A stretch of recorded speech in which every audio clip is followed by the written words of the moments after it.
Hello and welcome back to the Entertainment Vortex. We were at Brendan Theaters today watching Escape Room. This is an interesting one. The concept itself feels novel on paper. Going in, I was pretty excited. Having that January release date is a little bit scary as far as horror films are concerned. You're way outside of that typical either summer blockbuster or Halloween time frame. So you usually get some of like the scrapings off the bottom of the barrel as far as horror fare is concerned. While this does have some issues, it definitely wasn't a bad movie. To start off with, the acting performances for the most part are a pretty good benefit as far as the story is concerned. They move the plot along. Some of the actors are more well known for being in larger spots in TV and film, so you'll definitely recognize a few of these people if you've been paying attention to any of the normal avenues as far as TV and film. If you've been paying attention to any of that, you'll definitely recognize some faces. None of these people are household names, but there definitely are some standout performances. The two leads, the female lead and the male lead, nuanced performances, and they also have some little flares to them that definitely stand out amongst the crowd, like I said, because you do have a group of 6 that you're starting with that make up this entire team. Moving on to the actual story itself, it does feel novel on paper as far as like this whole escape room thing, especially considering it's a huge craze sweeping the nation. They're all over the place. We have 2 or 3 of them in our city here, and we're a relatively small place. But when you actually unbox this, which is funny because they start the story by opening a trick box, it does kind of have a little bit of similarity to something like Saw, just because it does have this kind of like, let's play a game type vibe to it. It's not terrible, but it is something that's been done 8 times to be exact. Like I said, there's definitely some similarities to that. You'll get those Saw type vibes a few times. It definitely skimps on the gore. There's no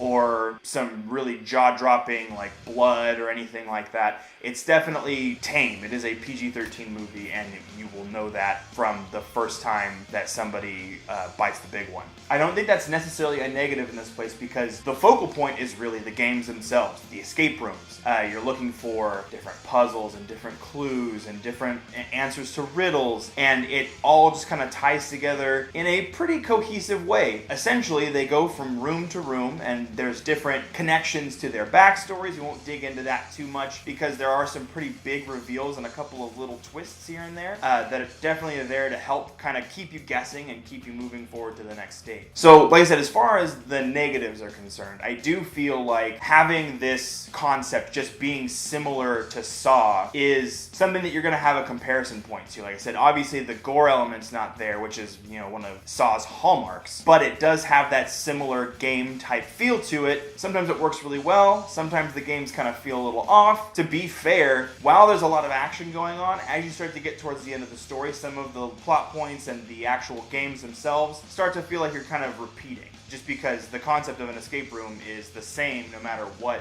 environment you're in. That's not necessarily a massive negative. Like I said, if you're looking for a novel concept, something like I said that would be released around the Halloween time or during the summer blockbusters, this is not that thing. The reason why it's out in January is because you've seen a lot of this before. That's unfortunate. I love the concept on paper, and I felt like the acting performances were good. The story has some good twists and turns, but some of it doesn't work. While it does feel like it's pretty well paced for the most part, it does a couple of things that I really don't like. It shows one of the final sequences of the film right off the bat. I don't know if I like that tie-in. It does play with your emotions a little bit, and it doesn't necessarily play out how you think it would. That kind of concept I don't feel like starts your movie off in a good way most of the time. It's just because you're exposing too many things, especially in this type of a situation. Don't want to dig too deep into that because we are spoiler free here. If you do like this movie, there might be a sequel. Keep an eye out for it. Overall, I'd say I would give this movie a 7 out of 10. It's not perfect. There's definitely some similarities to other mediums in this particular genre of film. It doesn't deter from the actual movie itself, but it does remove some of that newness to it. If you haven't already, don't forget to subscribe to this channel. We give you multiple videos every single week. And we have t-shirts available if you're interested in those as well. Those are available down in the description below. We hope you'll follow us into the Vortex. We'll see you next time.